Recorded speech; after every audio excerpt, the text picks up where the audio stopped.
கர்த்தருக்கு காத்திருக்கிறவர்களோ புது பலன் அடைந்து கழுகுகளைப் போல செட்டைகளை அடித்து எழும்புவார்கள்.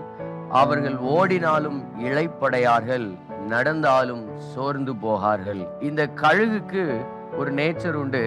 ஒரு 40 ஆண்டுகளுக்கு பின்பதாக அது தன்னுடைய பலனை புதுப்பித்துக் கொள்ளும். இந்த கழுகு மாத்திரம்தான் உயரத்தில் பறக்கிற ஒரு பறவையா இருக்கிறது. நாம் நம்மை புதுப்பித்துக் கொள்ளுகிறது ரொம்ப முக்கியமான ஒரு காரியம். கர்த்தருக்கு காத்திருக்கிற நாம் கழுகுகளைப் போல எழும்புகிற கிருபையை கர்த்தர் நமக்கு கொடுத்திருக்கிறார்.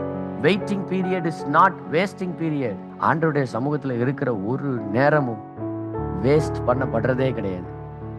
கர்த்தருடைய சமூகத்துல இருக்கிற ஒவ்வொரு நேரத்தையும் நம்ம செலவு பண்ணல, முதலீடு பண்ணுகிறோம். If there is an investment, there is a return. ஒரு முதலீடு இருக்குமானால் அதிலிருந்து ஒரு காரியத்தை நாம் பெற்றுக்கொள்ள போகிறோம்.